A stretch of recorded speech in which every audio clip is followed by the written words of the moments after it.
With the 2025 NFL regular season coming to a close in just one short week and my Carolina Panthers season being over for nearly a month now, it's about time that we start looking forward to the offseason and thinking about some inevitable changes that will be coming to this team that did improve from 2 wins to 4, but ultimately was disappointing in the grand scheme of the NFL and the expectations of the team and the fan base at large. So in this video, we're going to discuss one specific name that has been buzzing throughout the channels of Carolina Panthers fans on all social media platforms, and we're going to get into whether or not this guy should be retained or fired right after this.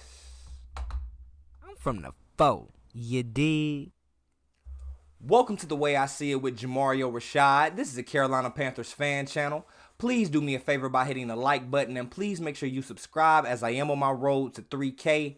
Trying to make sure that my channel continues to grow even though this season is coming to a close.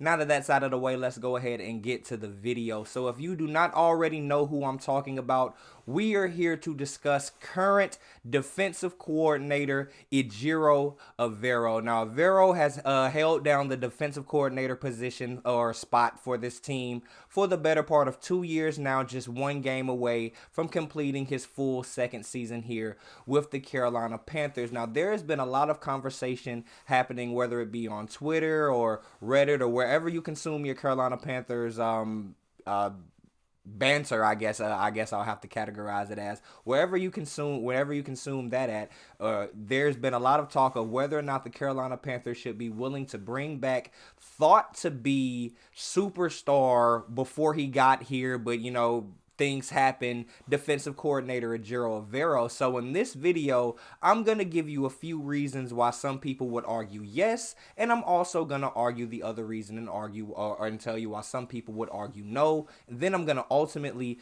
give you my conclusion on whether or not I believe that Ejiro Evero should be fired at the end of this season. But ultimately, we have to give a little context to just how good of a job, or rather how bad of a job, Ejiro Evero has done in his 2 seasons with the Carolina Panthers. So in 2023, at the conclusion of the season, the Carolina Panthers defense was 4th in total yards per game. So that's total defense. 4th in pass yards per game. This is a good stat.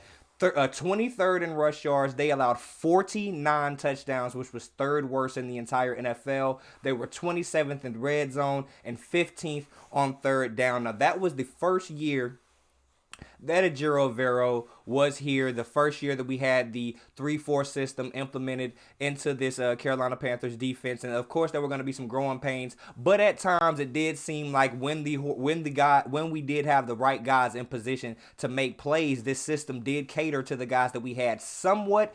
And in 2023, many of us thought that, okay, if we get a little more continuity under our belt with some of the younger guys and even some of the veterans that are going to be returning for the next year, we can assume that inevitably this will get better. We will see a progression. We will see linear improvement from this defense. Now, clearly, when you look at the numbers on your screen, that absolutely was not the case whatsoever. And keep in mind, this is 2 draft classes and 2 free agent periods into this man's tenure with the Carolina Panthers, and it has done nothing but get worse year over year. And why do I say that? Because in 2024, where we were 4th in yards per game, we are now absolutely dead last in the NFL in yards per game at 32nd. We are 16th against the pass. We are dead last, which is apparent anytime you turn on a Carolina Panthers game. We are dead last, 32nd against the run. We have allowed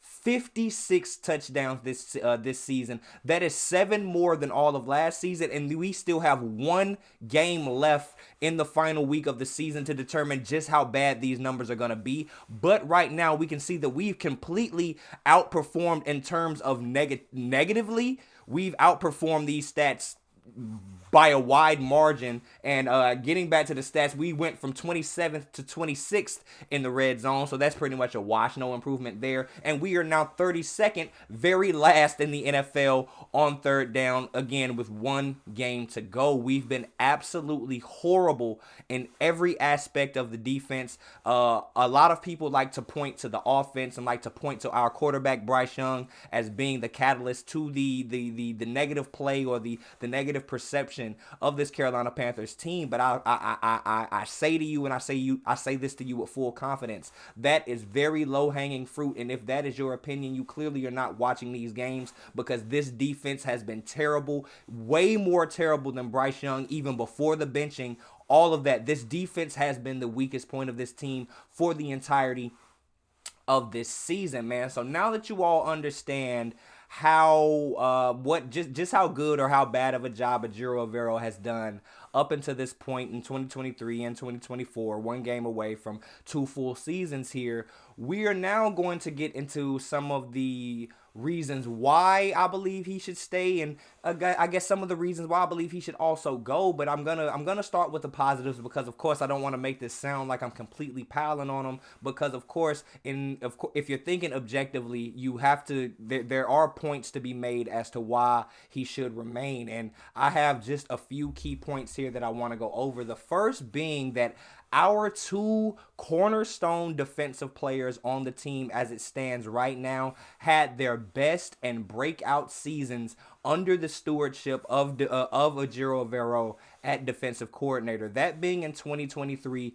with Derrick Brown becoming a Pro Bowler, breaking the record for defensive tackles in terms of individual tackles. And then we have J.C. Horn, it being announced just earlier today that he is going to be traveling traveling down to I believe, what is it, Orlando now? I don't think they go to Honolulu anymore for his first Pro Bowl. So with Ejiro Evero being in the building and these 2 guys playing under him, they've been able to reach the heights that many people with their high draft status, we did expect for them to get here eventually. But it did happen while Ejiro Evero was in place, so he does deserve at least a small, even minuscule amount of credit. But he does deserve a bit of credit with us seeing our guys progress to the level that we have seen them progress under his guidance. So secondly, firing Ejiro after this year, after allowing him to bring in 2 years of guys of free agency and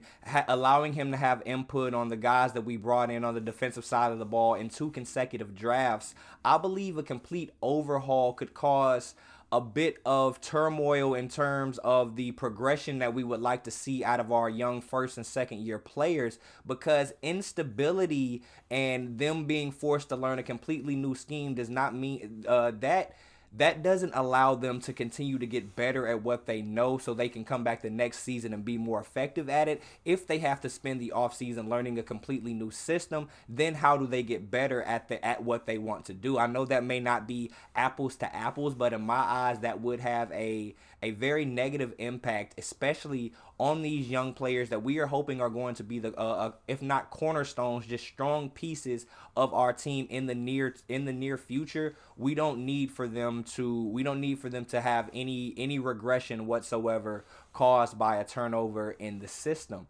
Beyond that, man, before Ejiro Evero got here, there was a reason that he was regarded as being one of the most highly touted defensive coordinators in the NFL, and that is because when this system is working, when he has proper players in place, it works, man. It does work. It hasn't worked out very well here with the Carolina Panthers, but we can't, on one side of the coin, complain about how bad we've done at drafting, how bad our GMs have been, and then also complain about the guys that we complain that these guys are on the team, but then we complain that somebody can't coach up a guy or guys that we didn't want on the team in the first place. That's unfair. Of course, it's his job to make whomever steps into that locker room and steps on the field, it's his job to make those guys better. But you gotta be fair to the guy sometimes. And when he had the Denver Broncos humming for the 1 or 2 years he was there,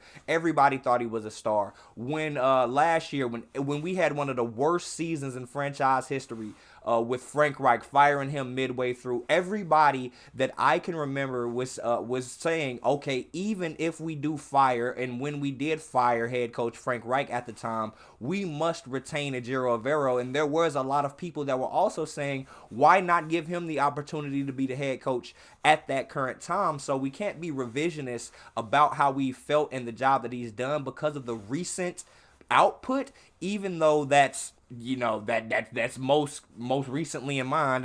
Like, it's easy to do so. The entirety of what he's been able to do with the Carolina Panthers and what he's shown in the NFL as a whole with the Broncos and with the Rams before that, it is valuable, and you don't want that to just you don't want to just let that walk out the door. You would like for that to be able to grow. You would like for him to be able to help the players that you draft progress, man. And finally, this is something that isn't directly about Ejiro, but if he were to leave the building, this would be something that would have to be handled. And with Coach Canales going into his first full off season as being a head coach, I understand that he did get hired relatively early in the process last season, but again, he didn't enter the off season immediately having a season under his belt as being a head coach and having a full understanding of, I need to send my scouts here, or we need this type of, like, that wasn't done. He wasn't able to get that, to put his imprint on the team until he was actually hired and in the building. This is going to be his first full off season. From when the moment the clock strikes zero in the fourth quarter next week, the off season begins, and he does not need for any bit of his attention to be taken away from improving this team, whether it be on the offense, defense, special teams, or just the player personnel overall. He does not need to be focusing on who he would like to bring in to be the new defensive coordinator, as that is the head coach's job to make that decision. Yes, the general manager has an input, but the head coach's job is to make sure that the guys on his staff are in place and make sure that they have things going. So I would rather he be able to focus on player personnel, scouting, free agency, all of the things that actually have to do with on-field movement, rather than who he needs to hire in the offseason to replace Ejiro Evero. So that is, I wouldn't want, that is something that can be argued to be a very negative aspect, or something negative that would come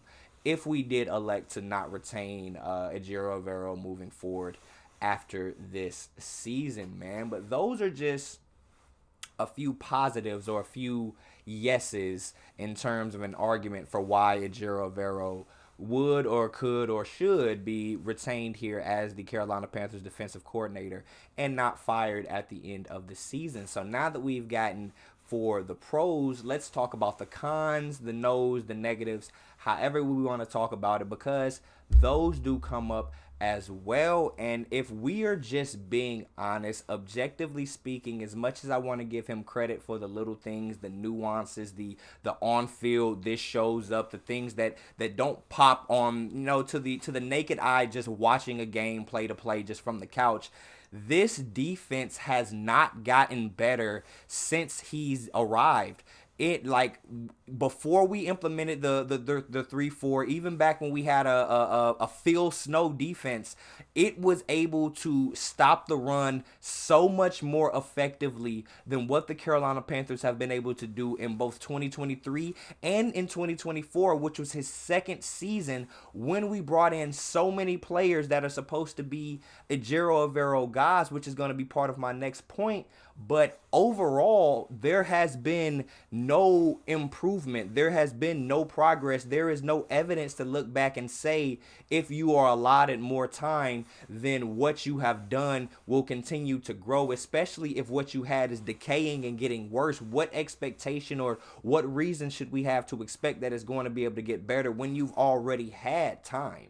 The team on the other side of the ball is improving while the defense is steadily getting worse. That's just something that you can't have happen, man. So speaking back on the point that I was alluding to just a few moments ago, throughout these last two off seasons, a lot of the defensive moves that have been made to bring players to the Carolina Panthers have been guys that have some some level of familiarity of playing under Ejiro Evero, whether that be with the Rams, with the Broncos, or just various happenings throughout the league. If maybe they just cross paths at certain times, but you always hear that this guy, he worked with Ejiro, or he worked with Cooley for the Rams, or and these guys come here, and the expectation is, because they were brought here, they were highly recommended because of their familiarity with the system and the scheme. They should be able to be plug and play, and we shouldn't have many hiccups. That's just not the case. The only one that I can truly think about that has come in and not kind of just teetered towards completely being terrible is A'Shawn Robinson, who was actually very, very good for a very, very bad defense this season. But all of the other guys, namely Jordan Fuller, Deshaun Williams, guys like that have just simply not worked out. And these are the guys that, although it's not high dollar amounts, these are guys that if you have enough of them spread it throughout your roster, you are starting to build up a lot of a lot of salary cap push towards guys that just simply aren't that impactful. Guys like Nick Scott, somebody that hasn't in any season been somebody of relevant importance to any real team. He declared that he was going to be pretty much a third starting safety before the season even started. But then you have guys like Damani Richardson, an undrafted free agent, who clearly outplays majority of the guys in that secondary room, namely the safeties. He can't get a snap until just majority of all the DBs are hurt, and then he goes out there and balls out the same way that he showed you in the preseason, the same way that I'm assuming he showed you in training camp, as it was reported they picked off Aaron Rodgers and did all of this stuff. Like the personnel that this guy chooses to deploy week to week is just questionable and head scratching at best. So I guess these 2 points, my second and my third point, are very similar, because these guys that he's brought in because he's worked with them before, they should know the system. It just simply doesn't work out. But then you have him recommending that, okay, let's go get DJ Johnson in the third round last season. He's been a complete bust, except for I got to give him credit for progressing and being able to set the edge in the run defense game right now. But essentially, all of the pieces that Ejiro Evero has suggested that we add to this team have not added any tangible value, as we've saw the effectiveness of the overall defense continue to decline game after game and year over year. And that's just something that we just can't have. But this one personal nitpick may be the deciding factor for me on all of this, and that is, being a Carolina Panthers fan for the better part of the last decade, I have been in a division and had the displeasure of playing against the Tampa Bay Buccaneers twice a year, and they have had a Hall of Fame wide receiver for all of those years in Mike Evans. And since J.C. Horn has been on this team, and ever since the 2 years that he has been playing under Ejiro Evero, although I was screaming this same thing to our last defensive coordinator, why in the hell is J.C. Horn not obligated, allowed, whatever it is, to follow the opposing team's best receiver, as we continue to just watch our secondary that is not named J.C. Horn go out there and get chopped up week after week? If you are going to say that the system is supposed to be able to stop guys more than the people that you draft to be locked down corners, I don't really want anything to do with the system. J.C. Horn not traveling and being somebody that follows the opposing team's best offensive pass catcher for the entirety of games, or at least in critical situations, is a crime and a fireable offense, in my opinion, man. So that moves me to our overall conclusion, man. What do I think, or how do I feel about Ejiro Evero, and do I think that he should be retained at the end of the season, man? Unfortunately, I am on the side of this that says that his time as the Carolina Panthers defensive coordinator should run out at the conclusion of this season, when the clock strikes zero next week after this last game, after week 18. I wholeheartedly expect for Ejiro Evero to be let go, for him to be fired, because for what he's been able, for what he is, for what he was touted as, and for the efforts that David Tepper has had to go through blocking interviews and doing all of these other things and not allowing him to make lateral moves to other teams, you can tell that he has been coveted here, but he hasn't shown to the fan base in any way, shape, or form why he is so coveted. What is this 3-4 system so valuable for? How did you get the Denver Broncos to be so good? Because currently they are even better than they were when you were the defensive coordinator, and you are no longer there, and the system has changed. These are questions that need to be answered, and when you look at factors like that there was no fall off from that defense when Ejiro Evero was taken out of there, that leads one to believe that they just had the guys, they just got the Jimmies and the Joes to make that defense work. It's not so much on him. For the credit shouldn't so much be given to him because he isn't doing that much. So in my opinion, firing him would be the right thing to do. This 3-4 defense has been getting chopped up by the entire division for the better part of the last 2 years, and it has just shown that it is not suitable to contain the 6 games that we play within the division. We have wide receivers on each of those other 3 teams that just tear this defense up, and it's no reason to keep deploying it if you can't even win the games that you're supposed to win, and you have to win to put yourself in position to get into the playoffs, man. So whatever you all think, leave your comments down in the comment section, man. Do you think Ejiro Evero should be retained? Do you think he should be fired? Whatever you all think, make sure to leave your comments in the comment section, and I will do my best to get back with you, man. I apologize for not uploading videos for last week. You know, it had Christmas, but aside from Christmas, your boy got engaged last week. Me and my lady, 2026, we going up, so all of that, but I'm back. So there will be a future Misses the Way I See It, all of that good stuff, but I'm back. I'm back on track, uploading all that good shit, man. But y'all let me know what y'all think down below, man. But until next time, I am Jamario Rashad. This is the way I see it, and I'm out. Peace.